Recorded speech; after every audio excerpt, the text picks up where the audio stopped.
Hello and welcome to HodgeCast. What is your challenge? I'm your host, Daniel Hodges. I'm someone who's faced one or two challenges in life, and my lived experiences are the catalyst for this show, where each episode I interview guests who chat about a time in their life with life stories and times they've overcome adversity. Before we start, if you're enjoying the show, can I please ask a huge favour, if you haven't already done so? Can you please hit that subscribe button? It grows the show more than I can do justice. And with a bigger show, we get a larger platform that can attract better guests with more inspiring stories for you all to enjoy. It literally takes 2 seconds, is completely free of charge to do, and enhances our profile massively. Thank you and enjoy the show. So we're joined today by Budha Magar, who is the first double amputee above the knee to summit Mt Everest. But you've also done a plethora of things, I think it'd be fair to say. Being someone who did Kilimanjaro back in October 2022, when I seen your story, I thought I need to reach out to this guy. I need to see if we can get him on the show. It's been 6 months in the making, but we're finally here. So thank you so much for coming on, Harry. Really appreciate that. Daniel, thank you so much for having me. Yeah, no problem. So what we do with all our guests is we ask them a bit of an icebreaker question first, and then we can revisit this as the show goes on. So the question we ask them is, what does the word challenge mean to you? I think whole human revolution came from challenge. Yeah. So challenge is something that we learn. I think simply if we need to learn something, then we challenge ourselves. And if, let's say, Wright brothers, they didn't challenge themselves, didn't dream of didn't dream of flying in the sky, wouldn't be flying. Yeah. If Sir Edmund Hillary and Tenzing Norgay haven't challenged themselves and summited Mount Everest, I wouldn't pretty much dare to dream climbing a Mount Everest without legs. So I think whole human revolutions came from challenge, and for me, especially after my injury, from challenge, I gained my confidence back, from particularly in sports and adventure. Yeah, fantastically answered there. What a really good outlook on the word challenge. So what we'll do, as I say, we'll revisit that point, but with all the guests I like to kind of strip it back, lay the foundations for some of the listeners who are maybe not familiar with yourself, don't know your story. So let's go way back to where was you born, what was the like growing up, that sort of thing. I was born in a cow shed in western part of Nepal. I was born at about 2,700 meters. And simply I grew up in very remote village. I went to school barefoot, walking about 45 minutes each way. I didn't have any pen and paper to write, so I learned how to write an wooden plank with a chalk stone. So yeah, this is how I kind of grew up. And to going to secondary school, I had to walk a day to reach, and I had to stay there to study. And I was one of the fortunate to go to secondary school and complete my high school. So I fell a few times. I fell in class 8. If you fell in Nepal, you stuck there rest of your life until you passed. So you see different ages of children. It's not like here that every year you automatically go to the another class. It's not like that in Nepal. So I studied 2 years in class 8. I also failed in SLC, which is GCSE equivalent here, on English. So I had to retest, and to give a retest you have to wait for a year to do that. So Yeah. I had lots of failures in my life, and I think one thing I did was, I think I never gave up. I never give up the hope. Just trying to find something to do, and I challenged myself, and yeah. I never thought that I would join the British Army and come over to UK. Never thought that, and travel around all. Yeah, I never thought that. So, a testament to yourself, though. You've faced challenge pretty much since day one, since you were born. So, yeah, incredible. Just before we kind of jump on to you joining the British Army, I was also involved in a forced marriage at a young age. Yep. Can you kind of just elaborate on what that is and how it was transitioned to yourself? I was forced to marry at age of 11. Simply, my dad gave me choice. Do you wanna leave your study or get married? And by the time I kind of pretty much knew that only way to get out the poverty, get out, pretty much, find opportunity is education. So I didn't have other than getting married. And at that time I was just thinking that, I want to work super hard, and, stand on my feet and run away from home. In Nepal, there is not social services that we can protect you. And in that remote area, simply nobody cares. It happens, many things like that. Yeah. So, I didn't have a choice other than Just to getting married. kind of roll with the punches on that. And then what was sort of like, so we're now going back to the British Army, what was kind of like the catalyst, how obviously eventually you want to stand on your own 2 feet, run away from home. Talk us through that transition from being where you was to eventually joining the British Army. I think in life we need to see to believe it. Our dream doesn't pop in from somewhere else and stick out our brain and okay, I'm gonna do that. It doesn't happen. I think one thing I think is we get told by someone else, or we need to see and get inspired and follow that path. For me, it was mainly 2 things. One thing was my previous 3 generations were just one son. My granddad, and my father, they were just one son, and son were very important in Nepal at that time. My dad went to join in the Gurkhas in India, and my granddad went and brought him back. So we are 3 brothers, and I'm the oldest one. And my dad always used to tell us that make sure you join the Gurkhas. I think you can't join British Army. It's very tough, and it's very limited vacancy.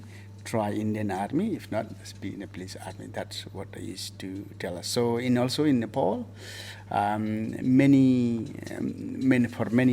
children in Nepal that we actually follow and fulfill our parents' dream than actually our dream. So that's one thing. Another thing was in my school, some of my schoolmates previously they joined, a few of them joined the Gurkhas. So I simply just follow them. I tried, and I was successful some way. Yeah, no, congratulations, well done. So talk us through like what was your role within the Gurkhas British Army? What was it what was your role within the division? Simply, I wanted to different branch in the Gurkhas, and which is I didn't get a chance, and I was sent to RGR, so the 1st Battalion, the Royal Gurkha Riffles. I went there as a rifleman, which is the lowest rank that you can be. Then I stayed a few years in the company, and I was sent to support company, I wanted to stay in the company, but they sent me to the support company. And also, I served there. I was in a pioneer, and I did my basic pioneer, section commander, platoon sergeant, and I achieved top student and distinction in my platoon sergeant. I was also qualified for SCBC, PSBC. So simply that's the leadership cadre in the companies. So I was qualified for both. And later in 2006, when Pioneer disbanded, I was sent to the company again. So before I was in A company, and now I was sent to C company. I was serving C company as a section commander, and when I got injured in Afghanistan, I was doing multiple twice C.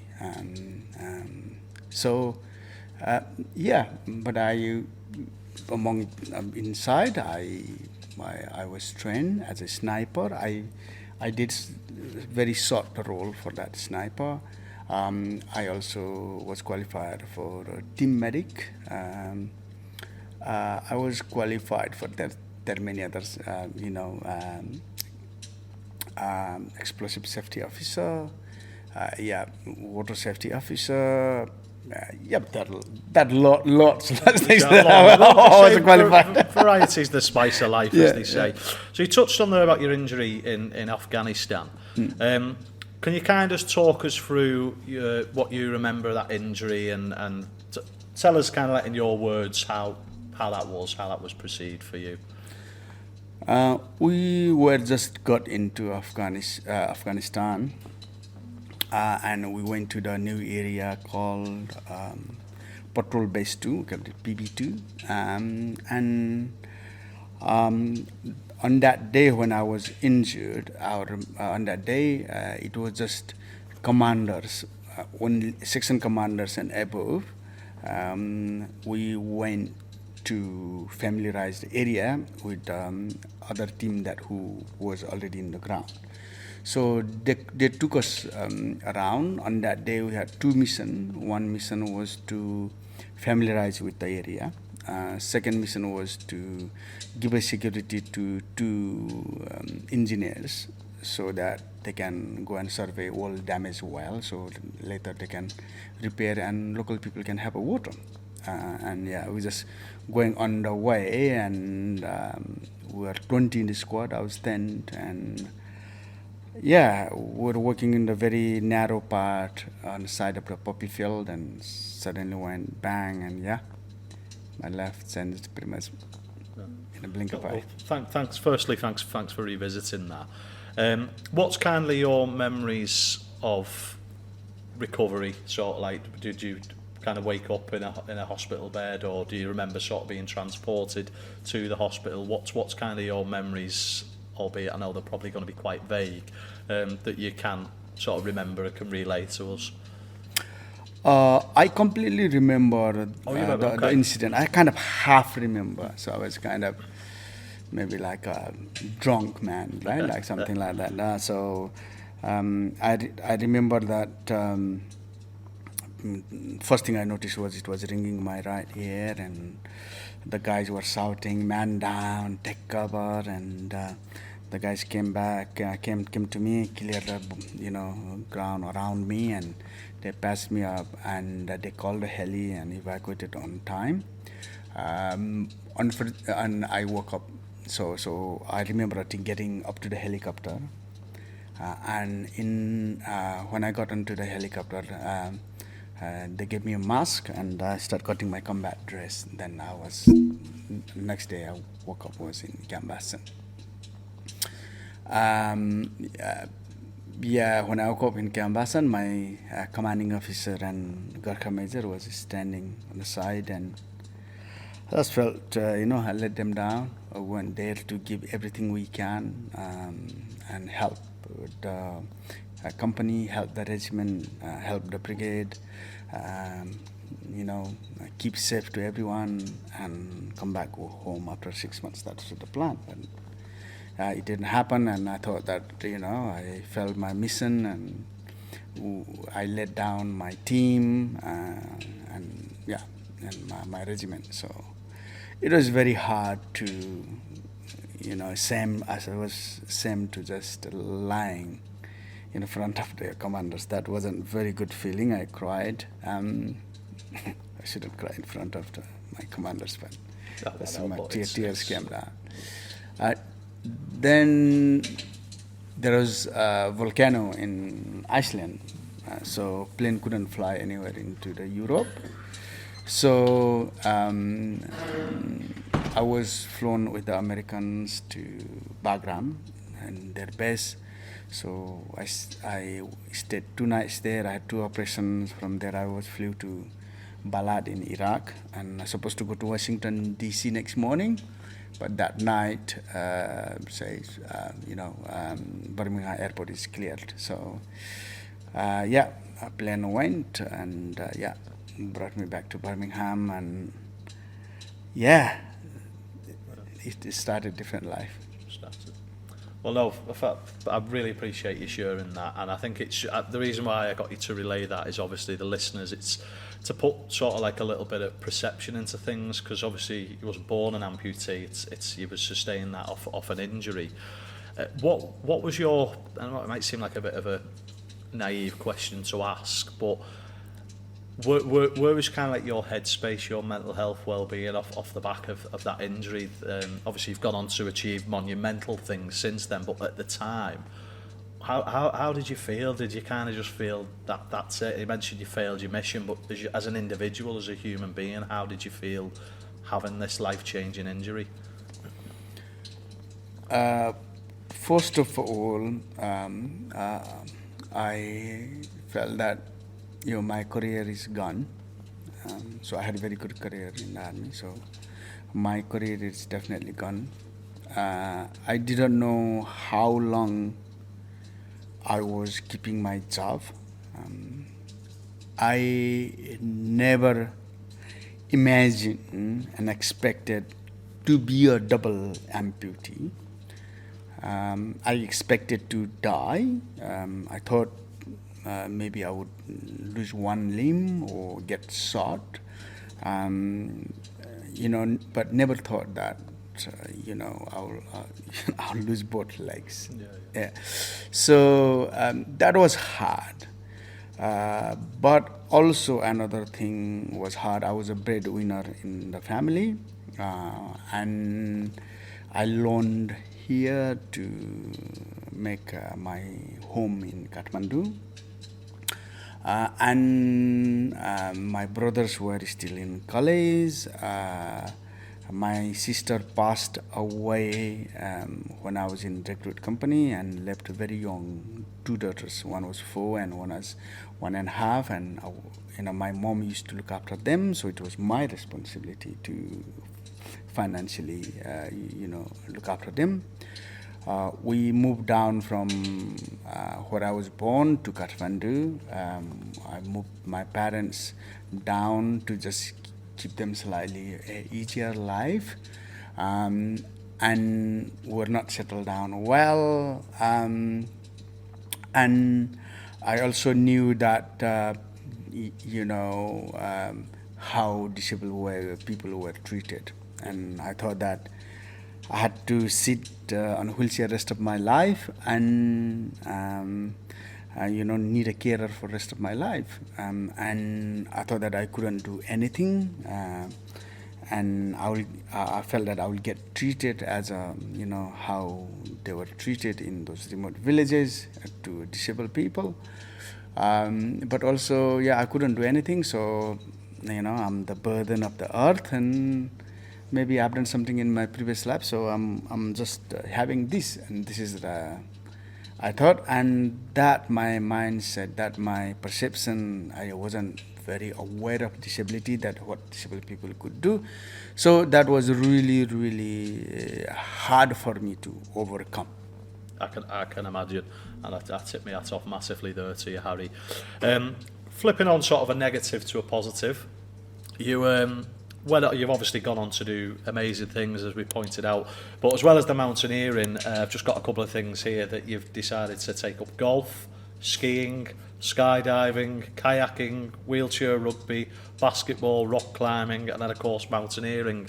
What was the sort of the catalyst that made you think, you touched on there that you thought, that's it, life's over, I'm going to be in a wheelchair, I need to be looked after for the rest of my life. What was it that made you think, no, I'm not going to be that person, I'm going to do all these amazing things? What was that? Was there a certain moment, or was there something that happened, or something that clicked in your mind that made you think, I need to do something about this, I'm going to prove to myself and to others that I can dream and achieve? I think hardest thing for me was I lost completely confidence. I lost my identity. Only thing I knew was about soldiering.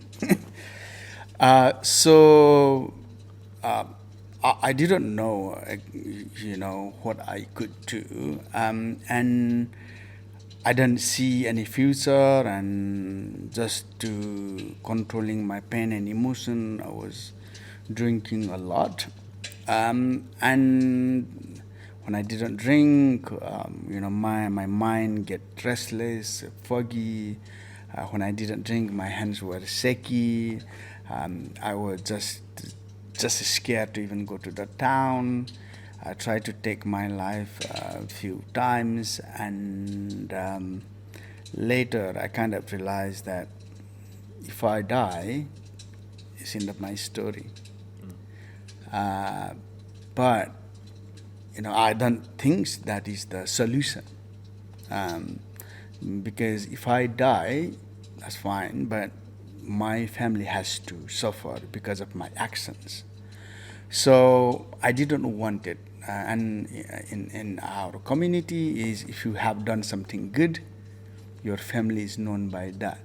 If you do something wrong or bad, your family will be known by that. And I really didn't wanted my family to be known by those negative things.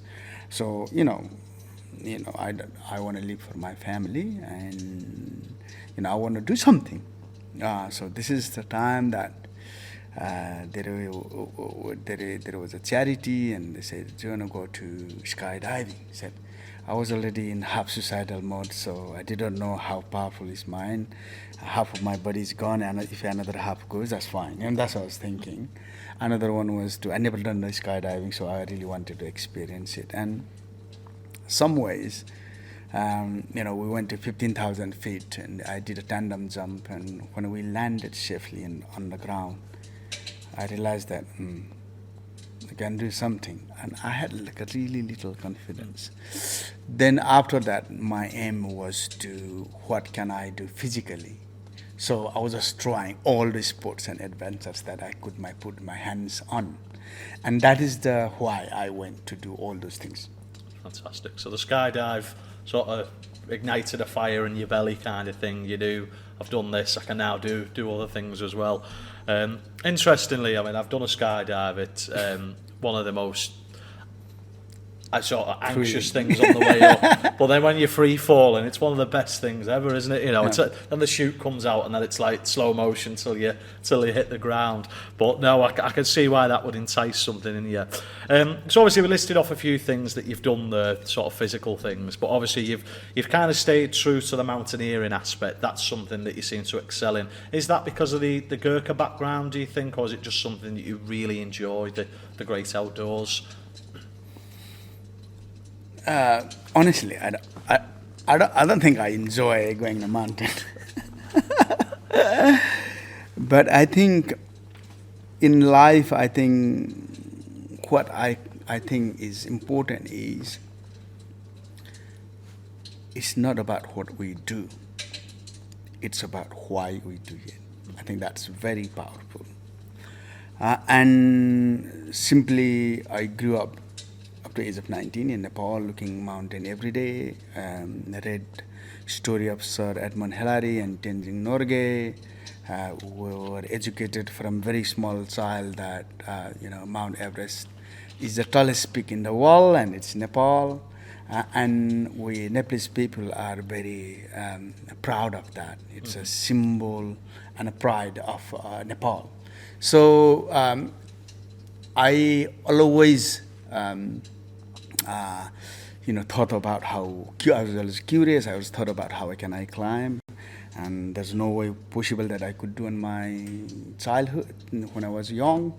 I tried, to climb when I was in service, but the career operation and trainings and it takes us 2 months just for the climb Everest. You need a training, but also need lots of money to do that.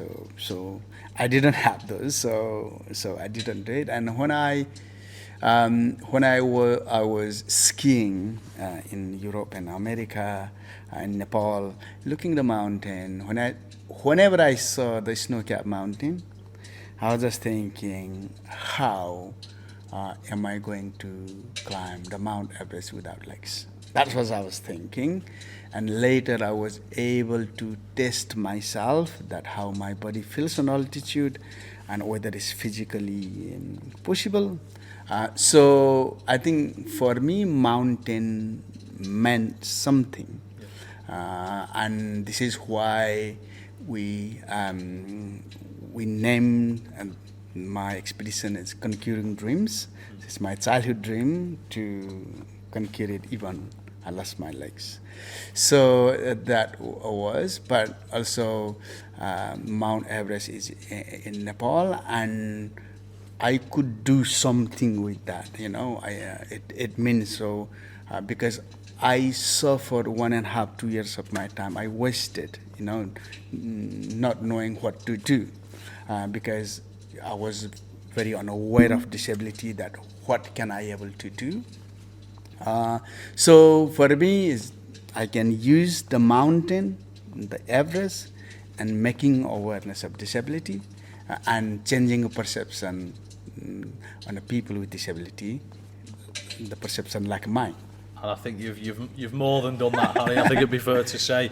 We'll divulge a bit deeper into the whole Everest expedition, but as well, I know Everest, phenomenal feat, of course, but probably underselling yourself, because you've done some amazing things prior to Everest as well. Obviously, you conquered Mont Blanc, which is 4,810 metres above sea level. You've done Kilimanjaro, which is 5,895 metres. Having done Kilimanjaro, I absolutely hated it. Loved the fact that I've done it, the altitude and everything, yeah. But then you've gone, well, obviously you've done Everest, but you've gone one higher, which is Mira Peak, which is 6,476 metres above sea level. And when you did that, you became the first double amputee above the knee to go above 6,000 metres. Did you kind of envision, you always wanted Everest to be your end goal, that's where you wanted to go, and obviously to enlighten people, to change the perceptions of people with disabilities and to conquer their dreams. But did you always plan on doing these other ones on the build-up, or was it just a coincidence, timing, or was it just something, I'm going to set myself little goals before I get to the big one, Everest? Yeah, I wasn't planning to climb all those mountains. Yeah. Definitely, I wasn't. My aim was to climb one of the 6,000 meters. And when I did Mira Peak, somebody in our team told me that you will be the first double amputee to summit over 6,000 meters. and I didn't go for making a record. Right? I went for training, so it happened. And after 6,000 meters, I wanted to do 7,000 or 8,000 meters and head up to the Everest. That was the plan. So 2 mountains before and head up to the Everest. That was the main aim. And maybe I could do, 1-2 years time, I could able to do that. But that wasn't the case. So Nepal government banned double amputees and visually impaired.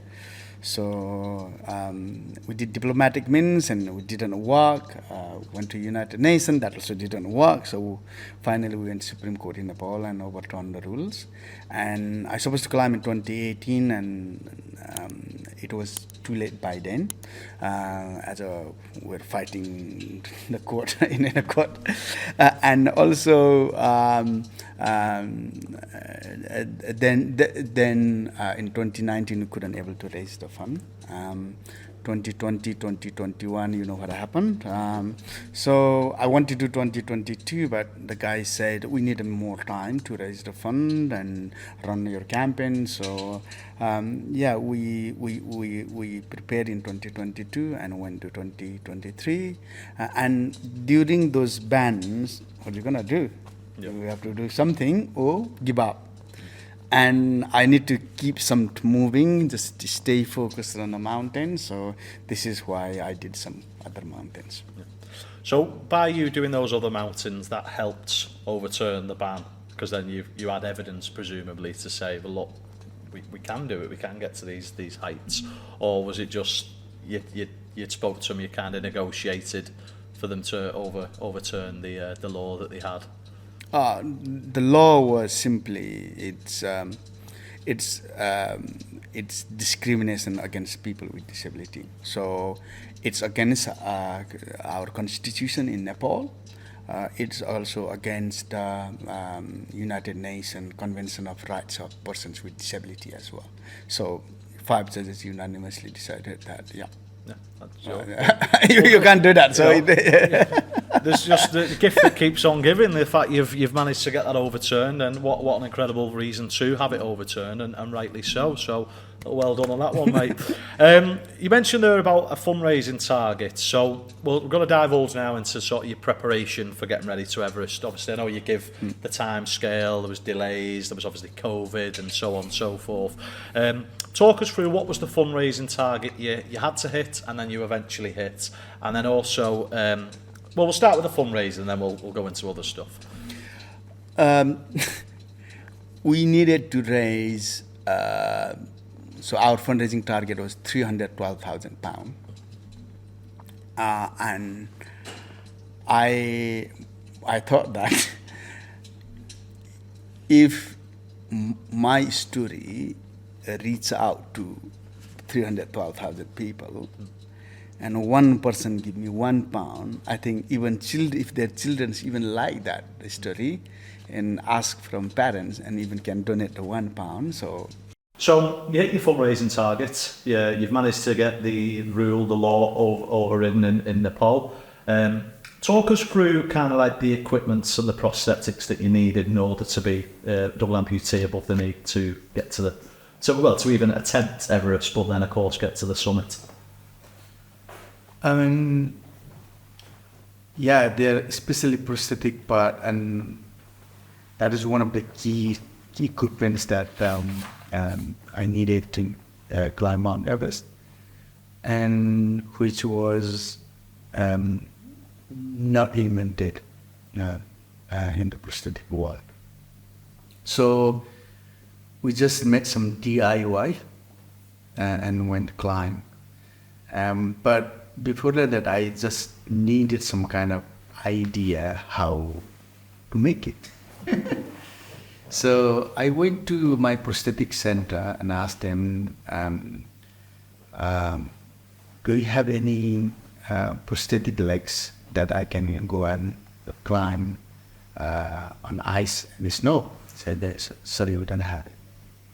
And then I can bring you something, and can you weld it up or screw that one arm so that, I can go and climb. So now I can't do it. It's health and safety. Everything here has to, in engineering, they call CE mark or something. So you can't do it. And later, one of my friend in America, in Colorado, he was welding at his class and climbing ice and snow. He was one above the amputee, and he very kindly sent a pair of them and started climbing. Problem was, I'm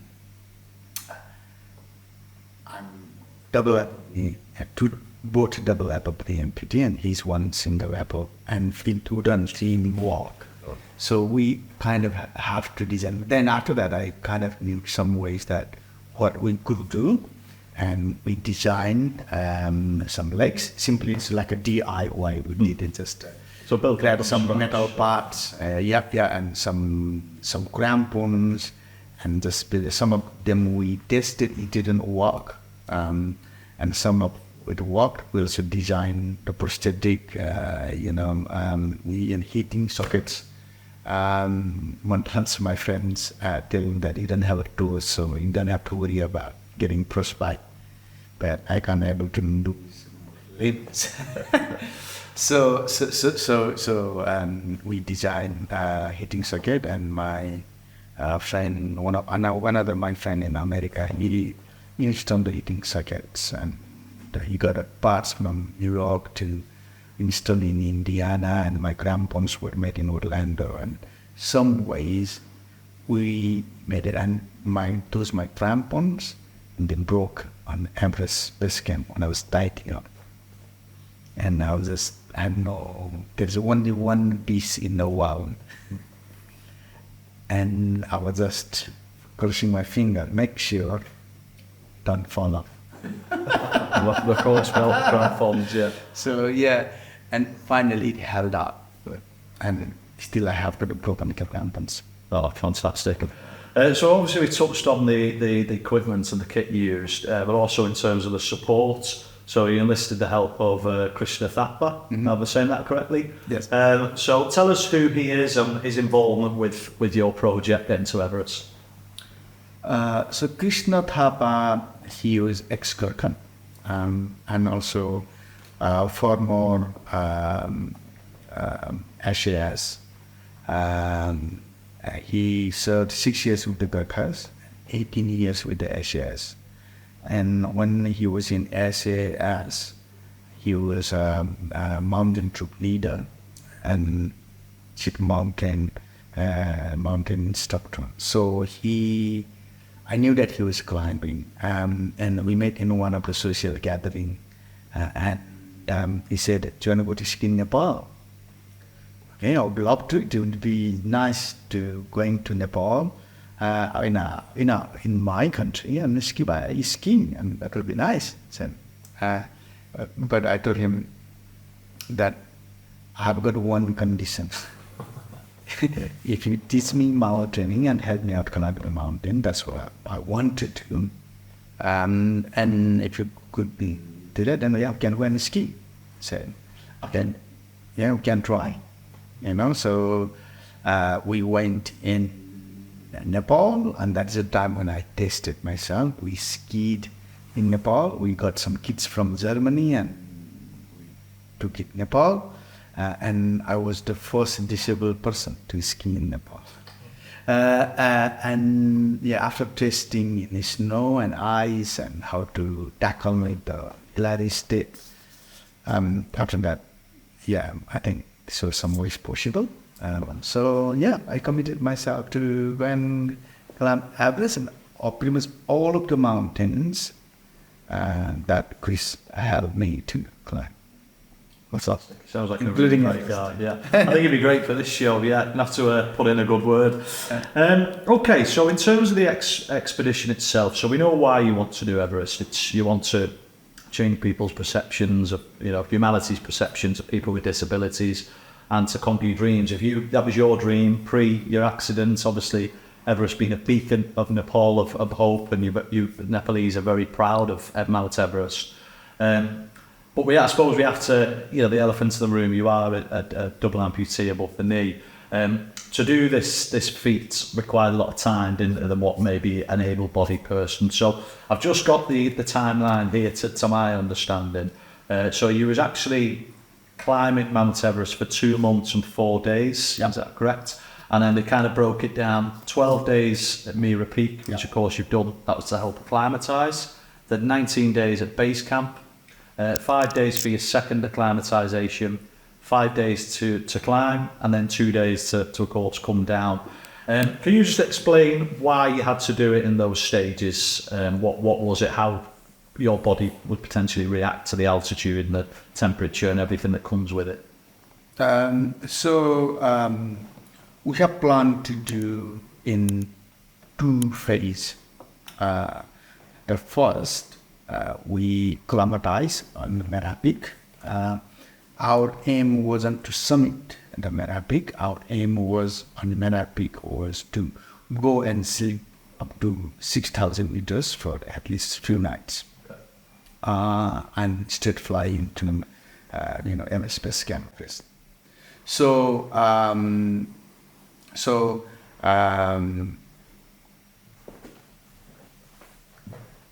we don't need, so to minimize the risk is to minimize the risk in the Khumbu ice form. So if we do it there, then we don't have to go multiple times. Some people will do 2 rotations on Everest. So we even suppose not to go. So the plan was that if the route opens early, we just go, just keep it going. From Camp 2, we put oxygen on, and we just go all the way to the top. That was the plan. But because the route didn't open, so 3 rope fixing team were buried, after collapsing in the ice. So, as well as the routes, you also spent 25 hours in the danger zone. So, for the listeners who maybe aren't familiar with what the danger zone is, can you elaborate on that, and also why you was in there for so long, and what effect did it have on yours and the team's bodies? We were, they call it death zone. Death zone, apologies, yeah. And which is over 1,000 meters. They call it a death zone because we need oxygen, if we run out of oxygen, simply we're gonna die. Yes, we were, because I'm 3 times slower than normal people, and that means it takes 3 times longer, and I burn 3 times more energy. It took a long time for me to get up. Normal people summit at sunrise, and Everest people summit about 8-9 o'clock in the morning. And from 12 o'clock beyond, professional mountaineer, they don't go. Yeah. So because the weather get worse in the afternoon, most of the time. But I was thinking, if we need to do something, it's never done it before, then need to think differently, work much harder than normal people, but also take a more risk. We submitted at 3:10 in the afternoon. Yeah. Okay, nice. So then coming down, and we ran out of oxygen. Some of our team came down. Simply I was just too slow. So it took longer time. Did you feel any when you was in the death zone? Apology, I call it the danger zone. Then must have Top Gun on the mind. So when you was in the death zone, did you? How was your body reacting? How was you? Do you remember anything, or was it just, this is the task at hand, I'm too focused, we're that close to the summit now?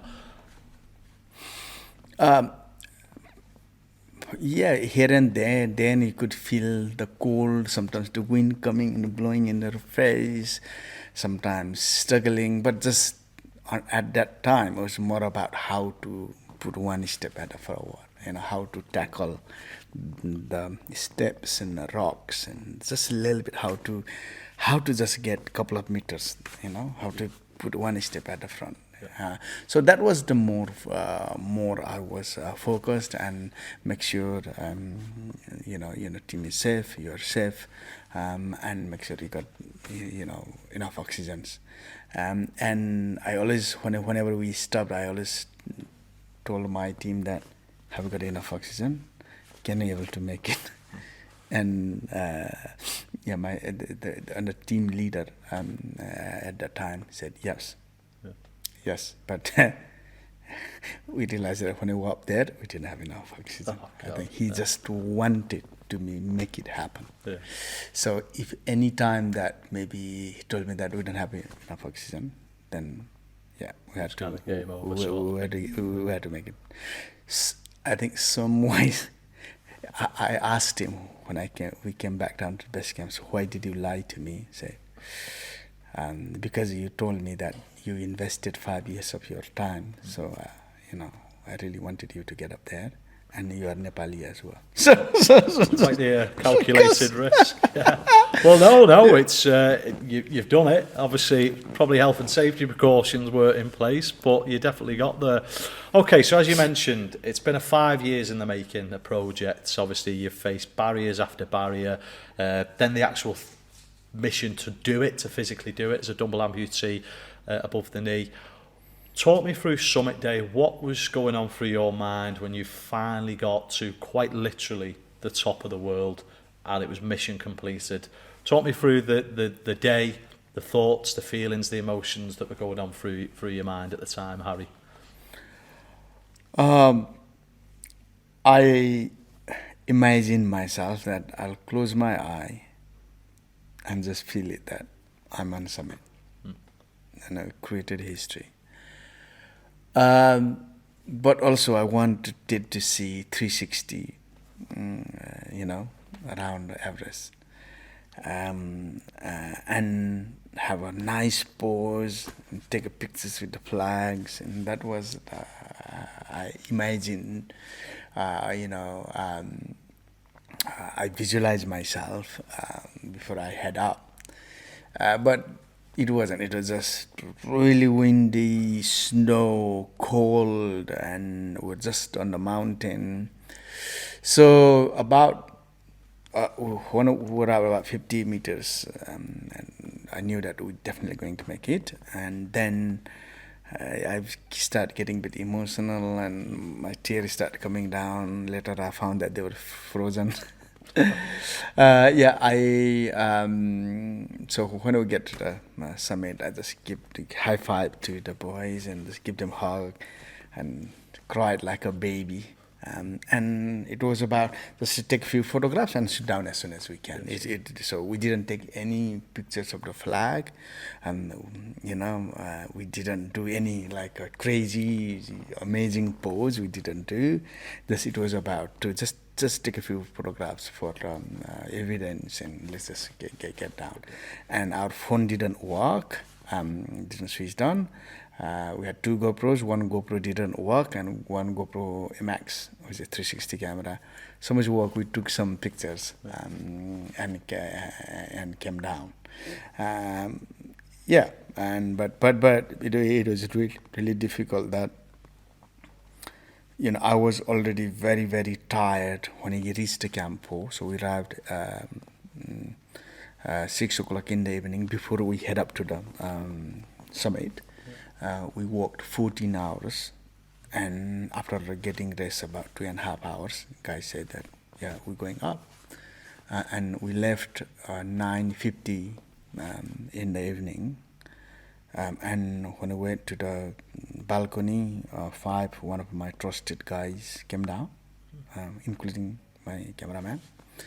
And 6 went up. One guy couldn't catch up here, so he also came down. So some ways 5 of us made it to the top, and there was no one on the mountain at that time. It was just us.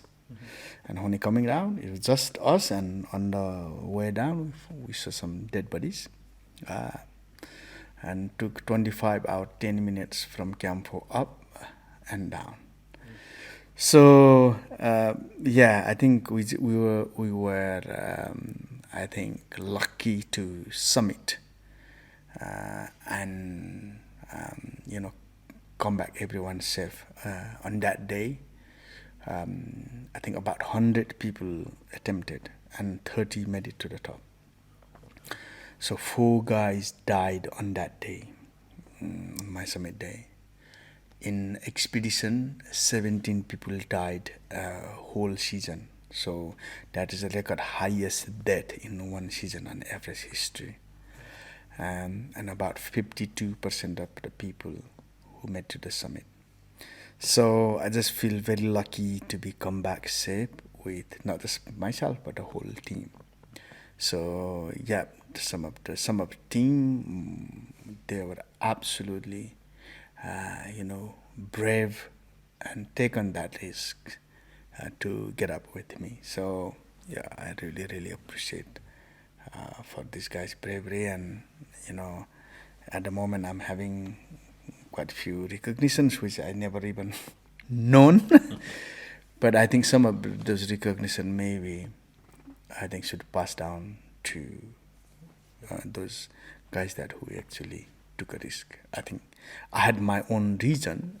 They had their own reason, but I think just taking risk for me, I think is huge sacrifice for them.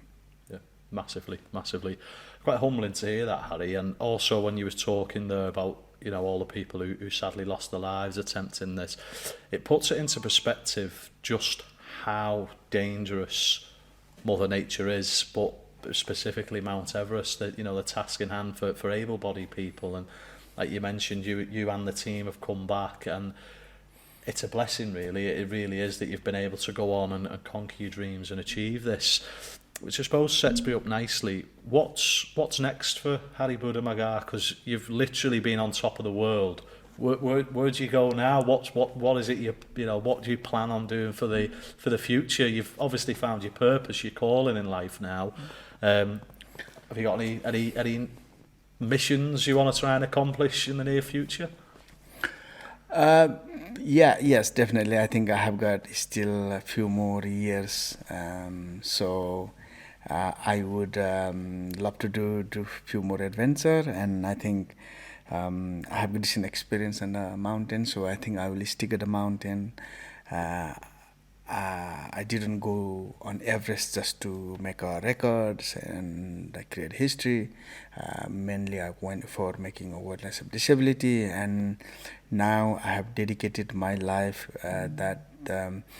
rest of my life I will be making awareness of disability through whatever means. So whatever I will be doing, it will be linked to making awareness of disability, whether adventure, whether social work, whether a business, or whether whatever things. And I'm at the moment preparing to complete my 7 summit. So that is 7 highest peak in 7 continents. So that would be something nice to complete and make more awareness while I was doing the adventure around the world. And I think why awareness is important. I think first thing is there are lots of people, disabled people like myself, that who didn't believe that they could able to do the things. So it's making awareness that disabled people also can do something. But also it's making awareness to our family, friends, community, authorities, and the governments around the world that disabled people can do something, and so they can support us well, and we can live also normal life as a normal people. We can live a happy, successful, and meaningful life. So that's my aim, and I'll be doing it until my last breath. That's fantastic. This word gets bandied about a lot, Harry. You hear it describing anyone these days, but the word inspiration, I think, is absolute testament, because not only are you accomplishing these amazing feats of, defying laws of physics, if you will, you're doing it in such a selfless way, because you're doing it for other people, because you want to change humanity's perception on people with disabilities. You want to allow people to conquer their dreams, and the message is very clear. You can see that you wear your heart on your sleeve. You're very passionate about what you're doing, and that radiates off you. So thank you so much for sharing everything. I've just got our final bow out question now, which again we ask all the guests. Having overcome all the challenges you've spoken about today, what are 3 things, maybe there's more, but what are 3 things in your life that you're grateful for now at present day? I'm grateful for my family, friends, and colleagues, whether they're whether in my school, whether in my military career, whether in my mountain career. I'm very grateful to those that who supported me, and I call them, those are my gods, that who helped me out to be where I am. Without them, I wouldn't be here, and I'm very grateful, and I really, really appreciate to those people. Even on the final answer, you're still just as humble as ever.